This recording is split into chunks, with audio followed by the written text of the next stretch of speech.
conflicto de poderes de entrada. Este conflicto ha terminado ahora con Guaidó versus Maduro, pero ya a estas alturas ha corrido mucha agua por los puentes. Y el tema se ve muy complejo. Pero que eso no da para más porque hay una crisis humanitaria que no es necesario explicar, ¿verdad? Piensen ustedes que las estadísticas de mortalidad infantil se suprimieron hace 3 años atrás ya. Al principio hubo un escándalo, ¿cómo no hay cifras? No, porque las cifras eran espantosas. Entonces creo que hemos llegado a un punto en donde nadie da un peso por el futuro del presidente Maduro, pero no me cabe duda que el sufrimiento de ese pueblo, ¿cuánto tiempo más puede continuar? Y creo que ahí entonces ha habido un error también de los países latinoamericanos, porque lo más grave que puede ocurrir es que haya intervención extranjera. Y ahí yo creo que hay una carencia nuestra como latinoamericanos, porque esos temas tenemos como Latinoamérica que abordarlos y ver cómo los resolvemos. Y hacer un planteamiento sólido. Porque yo no puedo creer que otros gobiernos no se den cuenta de lo que está ocurriendo. Naciones Unidas algo avanzado. Está el principio de la responsabilidad para proteger. El problema es que esa responsibility to protect, la vez que se usó en Libia, se darán cuenta que no se ha arreglado el problema de Libia. Entonces el principio, que en el fondo si usted está viendo que un país, que una sociedad, se está muriendo de hambre literalmente, la responsabilidad de la comunidad internacional es responsabilidad para proteger a aquellos que se están muriendo. Y eso no lo hemos visto. Y eso habría que hacerlo. Y como América Latina no estamos a la altura. Eso es lo que me parece. Pero que hay cosas que tienen que ser abordadas por todos.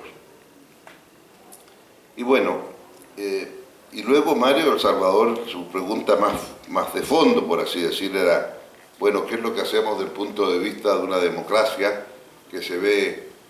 A ver, la democracia se supone que es para que funcione y entregue lo que el país espera de ello. Y una democracia que no entrega lo que el país espera está en cuestión. Y creo que aquí lo más importante es entender que las recetas, bueno, ayer hablamos mucho de eso, las recetas que teníamos en tiempos de la Guerra Fría, antes que cae el muro de Berlín, no tienen nada que ver con un mundo que está en globalización y que está con un internet que nos comunica inmediatamente al instante. Y por lo tanto, lo que usted tiene ahora es que pensar, los principios pueden ser los mismos. Las grandes diferencias entre izquierda y derecha, bueno, que la derecha cree mucho más en soluciones del mercado. Y la izquierda cree que no, que tenemos que discutir cuáles van a ser los bienes públicos.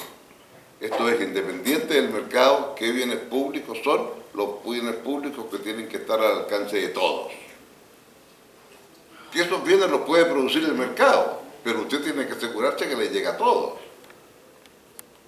O sea, Chile dijo educación obligatoria durante 4 años, en 1920. Y discutieron 20 años los señores parlamentarios si era obligación del Estado enseñar o no. Era otra forma de entender. Y cuando se dijo que la educación sí era bien público, hay que enseñarla a todos, y se dijo 4 años, porque no éramos capaces de más. Después hubo 6 años, después 8, después 12.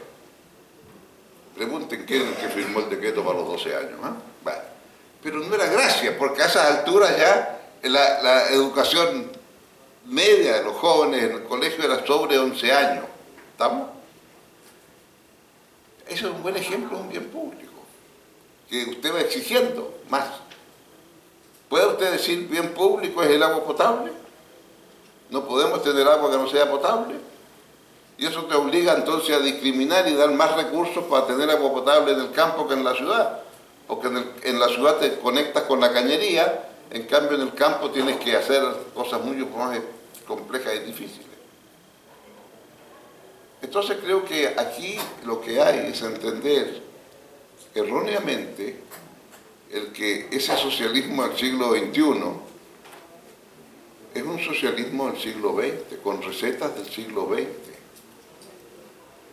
y que obviamente no le van a funcionar en el siglo XXI, en que hay un sistema de globalización en donde el viejo concepto de cada estado tiene su propia economía y la manda adentro de él. Ahora, cuando a usted le explican que una zapatilla Adidas tiene componentes que se ve tan simple por afuera, que llegan, según algunos, como de 6 o 7 países distintos. O sea, los componentes para llegar a hacer algo tan simple como una zapatilla llega de 3 o 4 continentes. Es otro mundo, ¿no? Entonces, el viejo concepto, no, si es más barato si la hago allá y que me la manden. Y lo que entendíamos que era más barato se refería a los bienes. Los blue jeans se hacen en China, claro, más barato. Está bien, son bienes. Pero ahora, con el planeta que se nos achica, con las nuevas tecnologías, bueno, ahora también los servicios, como dije antes, se internacionalizan. Entonces yo diría que ahí la verdad es que el socialismo del siglo XXI nunca podía, como dice el amigo, son utopías retardatarias. Y eso yo creo que es lo que es. O sea, tenemos que aprender a mirar al mundo como es hoy. O sea, los jóvenes de hoy no tienen nada que ver con los jóvenes de 50 años atrás. Allá éramos herederos del paradigma del ingreso per cápita. A futuro hoy no es el ingreso per cápita, es cuánto emite usted per cápita de gases de efecto invernadero. Y por ese va a ser el principio por el cual lo van a medir. Y el joven de hoy, su problema fundamental entonces es cómo resolver el cambio climático, que es el verdadero desafío. Porque de ese desafío depende, no que el planeta desaparezca, el planeta Tierra, ¿cuántos años tiene el planeta Tierra que está existiendo? Desde el Sol existe, más de 5.000 millones de años. El universo, claro, tiene como más de 13.000. Y de esos 13.000 millones de años, la Vía Láctea, de la cual el Sol es parte, tiene 5.000 millones de años. Y la Tierra entonces ha existido durante, hay que tratar de pensar lo que son 1 año, 1.000 años, 1.000 millones de años. ¿Se da cuenta? Y por lo tanto, lo que yo digo aquí es, el planeta va a seguir existiendo. Pero dado que el ser humano, el Homo sapiens, lleva viviendo apenas 70.000 años, nada, es una fracción de segundo. O sea que podemos embarrarla y hacer tal cosa con este planeta mientras no tengamos una opción B de irnos a otro planeta, de dejar de ser, porque el planeta cambia y no se hace habitable para el ser humano. Para ponerlo gráficamente, me dicen que Venus, fuera de sus anillos tan bonitos que tiene, Venus tiene más o menos la misma cantidad de carbono, de gas y petróleo que la Tierra. Lo único malo es que estas 3 cosas que tiene, las tiene sobre la superficie de Venus. La temperatura en Venus son 480 grados. Está claro que la vida, como nosotros la entendemos, no resiste 480 grados, ¿verdad?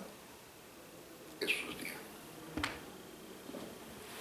No sé si con eso creo que cubrimos las 3. Sí. Mucho gusto, soy Roberto Romero de la Universidad de Guadalajara.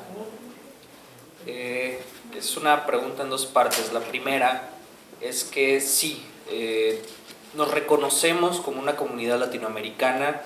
De hecho, en esta ola nos encontramos varias personas de distintos países en las que nos podemos comunicar, platicar, tener experiencias parecidas históricamente y políticamente. Nosotros deberíamos tener una integración al nivel que tiene la Unión Europea.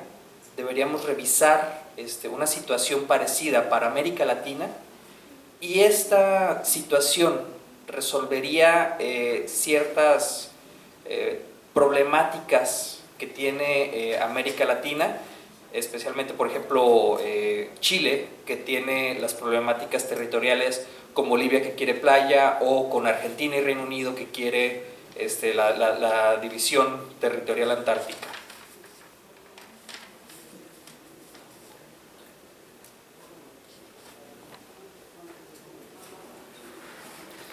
Buenas tardes. Primero que nada, felicidades y gracias por estar compartiendo con nosotros estas experiencias. Voy a ser muy clara. Estuve revisando su Fundación de Democracia y Desarrollo y me llama la atención y quisiera que nos compartiera sus experiencias en el tema de la participación de las organizaciones de la sociedad civil. Actualmente yo soy fundadora de una asociación civil que promueve el hábito de la lectura, y precisamente mi pregunta va encaminada a las bibliotecas públicas que ustedes tienen como parte de la Fundación de Democracia y Desarrollo. Si bien es cierto, necesitamos una sociedad activa en Chile, en México, en Colombia, donde estemos parados. Entonces, ¿cuáles serían sus recomendaciones, por ejemplo, para nosotros que estamos acá en México, para seguir promoviendo que la sociedad esté informada a través de lo que nos da la riqueza de los libros, de fomentar este hábito de la lectura, en coordinación de tener bibliotecas públicas, y que la gente lea, que la gente esté informada y que sea capaz de tener críticas constructivas de lo que está pasando en nuestros municipios, en nuestros estados y en sí en nuestro país? Gracias.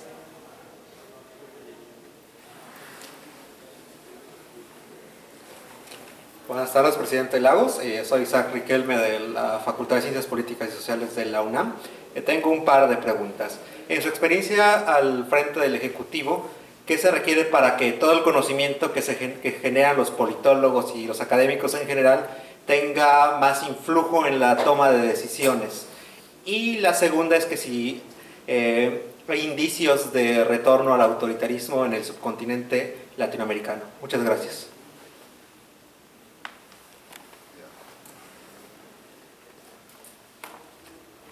Bueno, lo primero respecto al tema que planteó Roberto sobre el tema de la comunidad latinoamericana y las dificultades de consolidar una comunidad propiamente tal. Lo que ha estado implícito muchas veces es el viejo sueño de la Unión Europea. ¿Cuánto nos falta para llegar allá? Y te hace referencia a los conflictos que todavía tenemos de tipo limítrofe en la región. Claro, se nos olvida que los amigos europeos, estos conflictos nuestros que vienen del siglo XIX, bueno, ¿cuántas veces han cambiado los límites en Europa? Infinitas, ¿no? Comenzando por la unificación de Alemania, que tiene 20 años. En consecuencia, si los amigos europeos aplicaran los conceptos nuestros, estarían todos en guerra. Todos en guerra unos con otros. Porque ¿cuál es la frontera entre Polonia y Alemania? Depende, pues, ¿quién ganó la última guerra? Porque la frontera que había en tiempos de Hitler era muy distinta a la que hay ahora. Y en consecuencia, eso es nada más que el año 38. En cambio, los temas que usted mencionó vienen del siglo XIX. Bueno, ese es un tema en qué sentido. Una cosa es cómo hacemos para resolver esos temas puntuales, bilaterales, pero otra cosa que es más compleja, cómo hacemos para tener un cierto grado de organización que nos permita hablar hacia el exterior con una sola voz. Y ahí está la clave. Y esa clave yo creo que está muy lejos. Mi experiencia, cuando éramos observadores en Mercosur, nunca pudimos ser miembros plenos de Mercosur, porque Mercosur es una instancia en donde tiene un arancel externo común. Y el arancel externo común, en ese momento de Mercosur, era 14%. O sea, todos los bienes que van a entrar a Mercosur pagan 14%. Y en ese momento en Chile, volvemos al excepcionalismo de Chile, los bienes que entraban a Chile pagaban 6%. Entonces yo les planteé, o sea, para ser miembro pleno, tengo que subir mis aranceles de 6 a 14. Y ustedes me dicen, sí, pero lo vamos a empezar a bajar. Bueno, entonces lo que yo tengo que decir, los espero acá abajo. Los espero con 6. Cuando ustedes llegan a 6, estamos ya. O sea, nunca pudimos ser miembro pleno. Ahora, no obstante esto, los amigos europeos son mucho más inteligentes, porque tienen una geometría variable. Tan variable la geometría que Inglaterra dijo, no, al euro yo no entro, al mercado común. ¿Por qué digo esto? Porque en Mercosur me tocó presenciar más de una vez el que vamos a llegar a una moneda común. Bueno, me permití decirles una vez, perdone, la moneda común los europeos la hicieron después de tener durante más de 20 años funcionando la serpiente. ¿Y qué es lo que era la serpiente? La serpiente era que establecieron tipos de cambio dentro de Europa que podían subir hasta 10% o bajar hasta 10% respecto de otras monedas. Pero cuando se pasaba eso, automáticamente la serpiente operaba y se compraban monedas o se vendían monedas para tenerlo dentro del 10%. Después que esto lo tuvieron durante 20 años, dijeron, ahora veamos si somos capaces de tener una moneda común. Y la moneda común la establecieron en el año 2000. Ahora, en ese momento quedó latente una pregunta muy importante. Tener una moneda común significa que hay una política monetaria única. Y si usted está expansivo y gasta más de lo que tiene, ¿cómo lo va a financiar? ¿De dónde va a sacar si la moneda es esa misma? Entonces, para poder culminar el edificio, usted debiera tener una política fiscal similar. Y eso nunca lo hicieron. Y ahí las dificultades que han tenido. Pero ese edificio que se ha construido es espectacular. Y yo siempre he pensado que lo nuestro tiene que ser algo mucho más modesto. Porque ¿qué sentido tenía el decir, hemos fracasado, nos propusimos saltar 1,20 m? Y la verdad es que ninguno de nosotros pasa el 1,20 m. Pero no importa, somos optimistas. La próxima reunión, todos tenemos que estar listos por el 1,40 m. Y volvíamos a fracasar. Si no habíamos llegado todavía al 1,20 m, ya estábamos al 1,40 m. Esto lo dije así una vez en una reunión. Pero ¿por qué decimos cosas que sabemos que no van a ocurrir? Se les ocurrió hacer un parlamento igual que el Parlamento Europeo.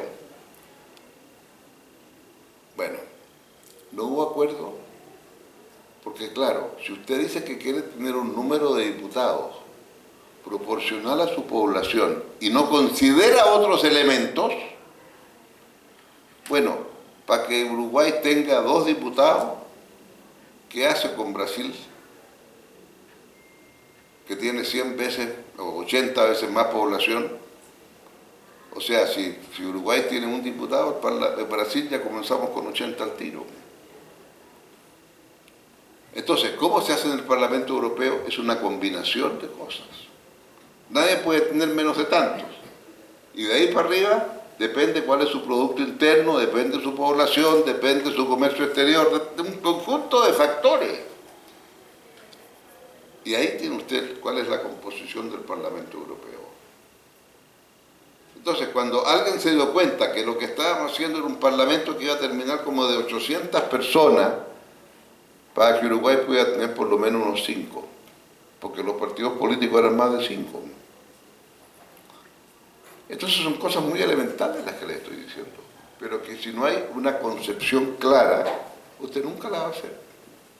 Y vamos a tener entonces una situación de una América Latina muy disparatada para distintos lados. Pero esa es la realidad. Y ojo, si no somos capaces de tener un mecanismo unívoco, el mundo del futuro va a ser un mundo de potencias que por sí solo se manejan. La guerra China-Estados Unidos es lo que va a ocurrir a futuro. Y sabemos cuál va a ser el tercero que entra, ¿verdad? ¿Cuál es el tercero que entra después de China y Estados Unidos? India. La India va a tener más población que China y la India en 10 años más va a tener un Producto Interno superior a Japón, que ahora es el número 3. Entonces, cuando la India esté en esa condición, ¿qué vamos a hacer nosotros? O sea, nuestro destino es tener alguna relación con Europa. Porque o usted tiene una unificación como la tienen los europeos, o usted va a dejar de existir en el concierto mundial. Porque un paísito como Francia, un paísito como... No, es un chiste. Y esa es la realidad. Entonces, las relaciones internacionales como las hemos conocido antes, van destinadas a desaparecer. Y aquí los jóvenes van a vivir en un mundo absolutamente distinto. Y las relaciones van a estar dadas, desgraciadamente, por relaciones. Si no somos capaces de introducir un sistema multilateral, un sistema en donde haya Estado de Derecho, bueno, si el señor Trump está diciendo que la OMC, la Organización Mundial de Comercio, es el único organismo mundial que tiene imperio, porque puede exigir que se cumplan sus resoluciones. ¿Y cómo lo hace? Muy fácil. Le autorizo a este país a aplicarle aranceles a este otro porque este otro no cumplió tales reglas. Y se hace. Ahora, esas reglas se establecieron en función de un mundo en donde había países desarrollados que estaban muy ricos y países medianamente que eran países más pobres. ¿Y qué hizo Trump hace 2 días atrás? Le mandó un recado al director general de la OMC, como si él lo pudiera cambiar. No acepto que China siga siendo un país pobre. Bueno, pero es que era un país pobre cuando se hizo el acuerdo en la cumbre de Punta del Este ya por el año 86. Entonces mandó un Twitter nomás, diciendo, mire, esto lo cambia o yo saco a Estados Unidos de la OMC. Claro, lo puede hacer. Pero mientras existe ese tipo de operadores en el mundo, está claro que el Estado de Derecho no existe y todo lo demás será una pérdida de tiempo.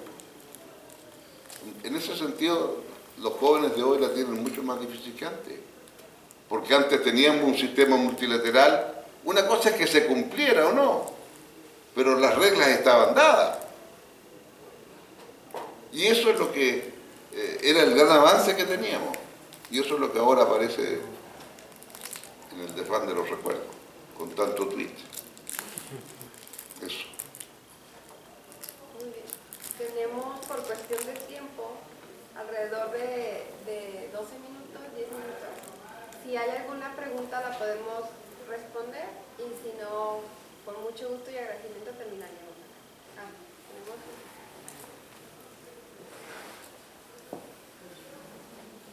Buenas tardes a todas y a todos.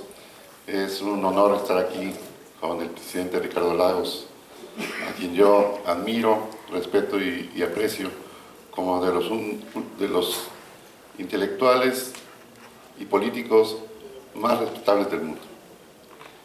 Ojalá nos pueda visitar en la Universidad Autónoma de Guerrero, y donde yo soy profesor investigador. Sé de su posicionamiento con relación a un tema que a nosotros nos afecta muchísimo: el tema de las drogas, el narcotráfico y la violencia que esto ha generado. En otras dimensiones, en otros tiempos, Medellín aparecía como la ciudad más violenta del mundo, y se han ido trasladando a otras latitudes este parámetro. Hoy dicen que es Tijuana y en segundo lugar Acapulco, donde yo vivo. Y conozco su posicionamiento y me gustaría mucho que nos lo expresara hoy con respecto al tema de las drogas, el tema de la narcoviolencia y desde qué perspectiva puede, desde el poder político, el presidente, los gobernadores, los presidentes municipales, trabajar una ruta para construir paz. Muchas gracias.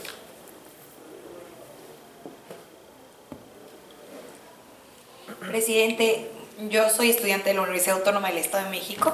Bueno, ya estudié allá Ciencias Políticas. Sin embargo, como le comentaba el día de ayer, he estado especializándome en temas ambientales. Y algo que sí para mí es muy preocupante y que he tratado de hacer, pues de tener injerencia desde la sociedad civil con una organización que trabaja en el Estado de México fomentando la economía circular, el empoderamiento de las mujeres y la mitigación del cambio climático o la adaptación. ¿Qué posturas cree que debemos de adaptar o de tomar como Latinoamérica, más allá de un tema discursivo que ya se está haciendo mucho como discurso nada más sobre el medio ambiente y cambio climático, pero qué medidas muy puntuales pudiéramos realizar como Latinoamérica, pero también como países, como estados, como organizaciones sociales, para poder contribuir y realmente pues trabajar para mitigar este gran problema que nos está haciendo daño a todos? Y yo creo que ya. Muchas gracias. ¿Alguien más? Bueno, veo que dejaron para el final las cosas más difíciles. No sé si estaba programado o no, parece que no. Pero efectivamente, el tema, comencemos por drogas. El tema de drogas es de los temas tal vez más complejos y difíciles. No necesito decir que ambos que están planteados y cambio climático son de aquellos temas en donde ningún país, por poderoso que sea, lo va a resolver solo. Y son de aquellos temas que se pretendan resolver por política doméstica, van a fracasar. Porque claro, ambos temas requieren una mirada común. En el tema drogas, el punto de partida ustedes pueden colocar en el 1960, cuando se hace la convención en Naciones Unidas y se establece cuáles son las drogas aceptadas y las no aceptadas, por así decirlo. Porque drogas es el alcohol, droga es el cigarrillo, droga es la morfina, droga es el cannabis. Y se resolvió que algunas de estas drogas van a ser erradicadas y prohibidas, y otras van a ser reglamentadas. Los criterios están allí, sobre la base de cuáles son los que producen una mayor adicción y un mayor daño al ser humano. Cuando usted mira hacia atrás ahora, digamos 30 años después del Acuerdo de Viena, o 40 años después para decir que comenzamos con el siglo XXI, ¿y cuál es el resultado de los primeros 40 años? Un fracaso, en términos de querer hacer efectiva la prohibición. Y en consecuencia, esto yo diría que obligó a repensar, primero, de que esto no puede ser un tema de política doméstica, que lo resuelvo yo en mi país, porque para eso soy presidente, porque no lo va a resolver. Porque el cártel de la droga es tan mundial en su concepción que usted,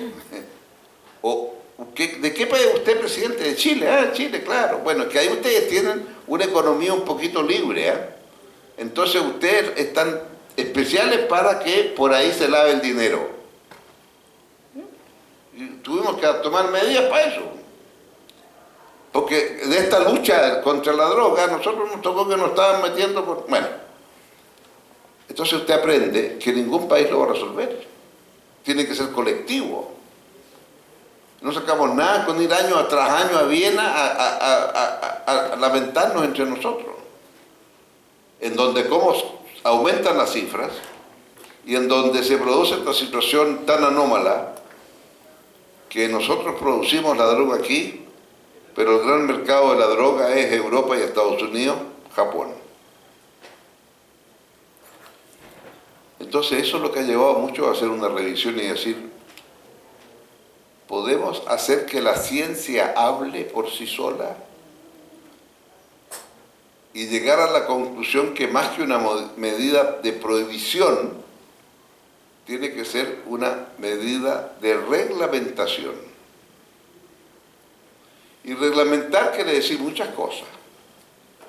Una que es muy dura de explicar: aquellos que son enfermos irrecuperables y que están dispuestos a matar a su madre con tal de tener plata para la droga,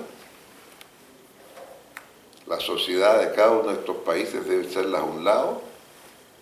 Son enfermos y si no hay posibilidad ninguna de otra de rehabilitación, pues el Estado le provee la droga, punto. Ahora, es muy difícil explicar esto cuando usted tiene tantos problemas de salud y va a decir que todos estos señores que son drogadictos recuperables, el Estado les va a dar. Pero la estimación que hay, que más o menos un 20% de toda la plata de la droga que circula del mundo va a los adictos, es la demanda de los adictos irrecuperables. Y algunos me dicen que esto queda corto.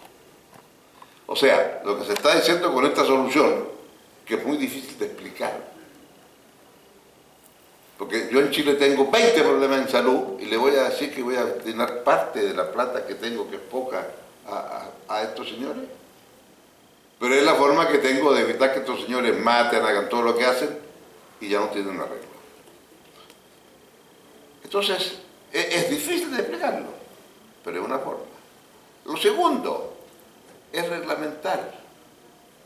¿Por qué ha disminuido el consumo del tabaco? Bueno, porque se hizo una campaña del tabaco a todos los niveles. Cuando vengo a esta universidad y dice aquí adentro nadie fuma, y si quiere fumar tiene que ir ahí a la calle no sé cuánto. Entonces, hay una actitud distinta. Y para qué decir, ¿verdad? En los aeropuertos, estos lugares donde se puede ir a fumar, ¿verdad? Que son unas casuchas ahí infectas, esa es la verdad. Usted las mira y dice, no, yo ahí adentro no me meto. Entonces, ¿cuánto se avanzó en materia de reglamentación? ¿Y de alcohol? Lo mismo. En Estados Unidos, las normas sobre el alcohol, hasta muy poco tiempo atrás, eran, prohibicionistas. O lugares en los cuales le prohibían vender alcohol. Yo estuve en un estado, en North Carolina, estudiando, y había unas tiendas ABC, que era el Alcoholic Beverage Commission. Y los alcoholes los vendía un estanco a favor del estado de North Carolina.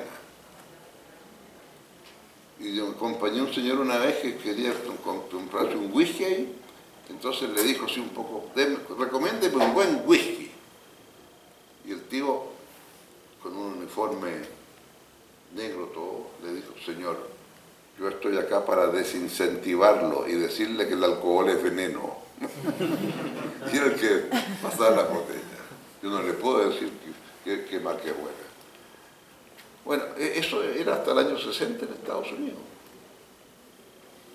Entonces todas las soluciones eran un remedio peor que la enfermedad. Bueno, ¿por qué digo esto? Porque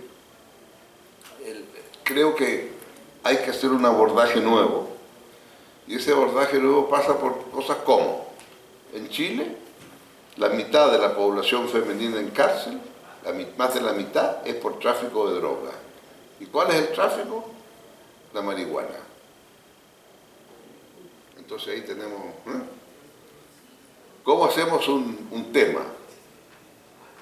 Y estamos viendo, todo el mundo está observando lo que pasa, ¿verdad? ¿Qué ocurre con aquellos países que han legalizado y aquellos países, etcétera, etcétera, que han establecido una reglamentación? Entonces creo que no hay una varita mágica, no hay una bala de plata que va a resolver el tema del narcotráfico, pero sí puede hacer un concierto mundial en ese sentido. Yo formo parte de la llamada Comisión de Drogas que ha estudiado el tema, en fin, publicó ahora un documento muy valioso en el último informe que se hizo en Lisboa hace 2 meses atrás, en donde se dice, hora de escuchar a la ciencia. Y ahí están todas las drogas clasificadas por todos los elementos que usted quiera, y puede decir cuál es el grado de adicción que generan, el daño que generan, en círculos pequeños, en círculos más amplios, en fin. Y a partir de eso definir una cierta política. No es fácil, porque el tema es muy... Ahora, sí quiero decir cosas, claro, que producto de esto es que, claro, los carteles de la droga, la dirección de los flujos son por allá hay túneles hacia Estados Unidos donde pasa la droga, por allí llega la plata, le llega a los carteles esa plata vuelve a Estados Unidos porque van los carteles a comprar armamento, y eso le explica por qué la mitad de todas las tiendas que venden armamento en Estados Unidos están en la frontera. Y la mayoría de los túneles que se descubren por el lado mexicano. Nadie me ha sabido explicar por qué es esto. Y no por el lado de Estados Unidos. Y que yo sepa, debiera haber esfuerzos por ambos lados de encontrar los túneles famosos. Entonces acá hay un tema bien complejo, muy complejo.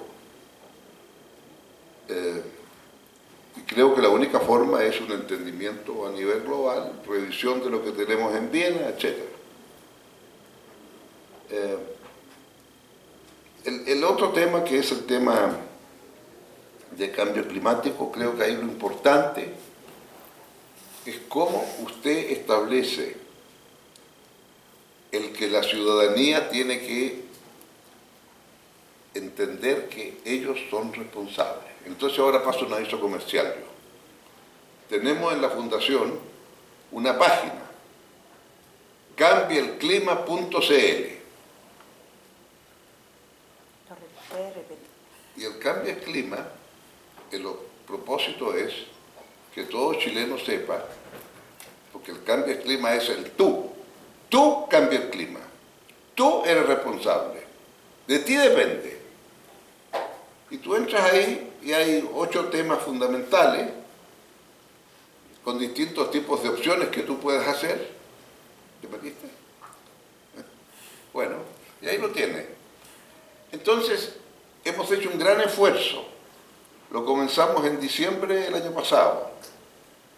La verdad es que yo dicen que sostuve que había que usar las redes para cosas positivas como es esta, y en donde lo más importante es la cantidad de ideas de los ciudadanos que se meten ahí.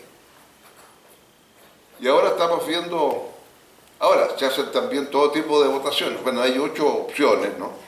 Y te dan ideas que tú puedes hacer y qué sé yo. Ahora, ¿qué es lo importante? Lo importante es que tú le dices, ahora dame tus ideas. Bueno, hemos encontrado entre paréntesis, muchas las ideas que plantean. La otra vez vi que nada menos que uno de estos príncipes de Inglaterra los habían adoptado. ¿Qué vas a hacer tú? Una drástica respuesta: no voy a tener hijos. Yo pensé que era una cosa gravísima lo que habíamos visto. Y no, parece que mucha gente entiende que la solución, que para que sigamos viviendo en este planeta, tener menos hijos. Y eso sí, no es que tenga menos hijos, no sé cuál de los príncipes estos que hay en Inglaterra, que dijo que tenían 2 hijos y eso era suficiente porque para el clima del planeta no iban a tener más hijos. Dijo ya por un príncipe, eso ya tiene ya... Bueno, creo que ese tema... Ahora, quiero poner en este tema una última cosa nomás, que me ha impactado mucho. Todos lo hacemos, y tú lo dijiste muy bien, ¿qué es lo que hacemos a nivel nacional, a nivel regional, a nivel comunal? O sea, la división política de un país, porque los responsables es los países. Bueno, hay un estudio muy profundo hecho, y las empresas ¿qué?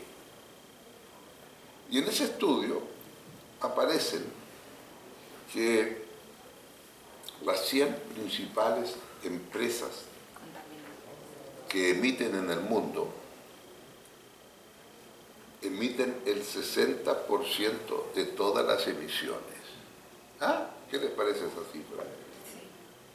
Ahora, ¿qué empresas son? Bueno, las empresas que producen energía, básicamente. Petróleo, gas, carbones. Entonces, lo que está planteado, a propósito de que hay muchos discursos y poca acción, que el secretario general de Naciones Unidas, Guterres, planteó que en la próxima reunión que tienen en Naciones Unidas, solo se les va a ofrecer la palabra a los que tengan que hacer un planteamiento concreto de reducción de gases de efecto invernadero. Si usted no tiene un planteamiento concreto, no le van a dar la palabra. Nos cansamos de escuchar discursos. Que me pareció muy concreto. ¿Por qué lo digo? Porque en el Acuerdo de París se estableció el Fondo Verde para poder avanzar. Ese Fondo Verde ya tiene 10.000 millones de dólares y ese Fondo Verde ya está haciendo aportes a las distintas organizaciones que presentan a pedir fondos. Y ese Fondo Verde ha tomado contacto con algunas de estas 100 empresas y les ha dicho, ¿ustedes estarían disponibles para llegar a la reunión y decir, esta mi empresa, que responde por un pedacito del 60%, porque está entre las 100 más importantes, voy a reducir mis emisiones en tanto?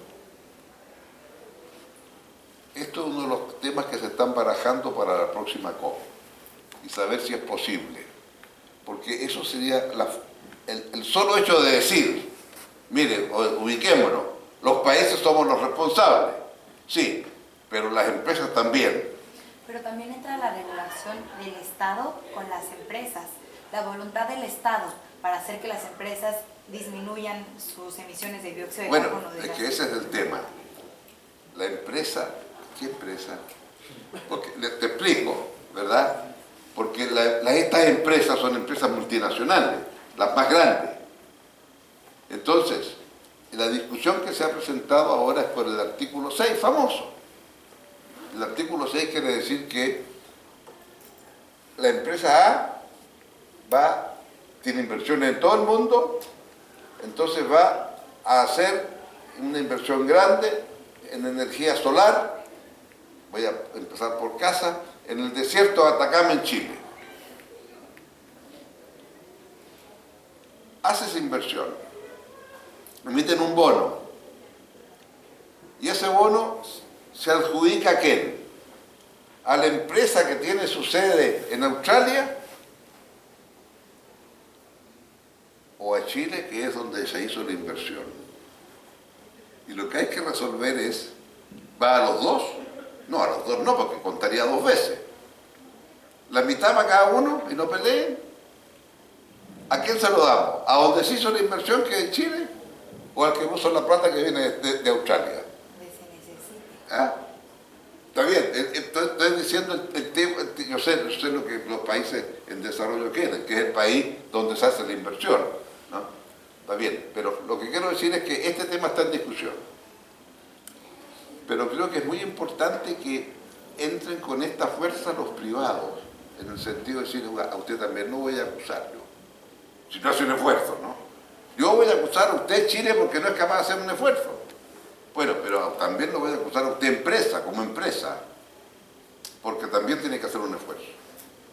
Y me parece que es una forma nueva, porque hasta ahora toda la discusión lo tenemos en estos rangos, ¿no? Y creo que la necesidad también de usar las redes en esto es muy importante, porque es la única forma de hacer conciencia de que todos somos responsables. Y bueno, podemos concluir diciendo, más nos vale preocuparnos, porque si no, mientras no sepamos cómo llegamos entre todos a Marte, que va a ser un poco difícil conseguir boletos, yo creo, más vale que nos preocupemos de nuestro planeta para que podamos seguir viviendo. Muchas gracias.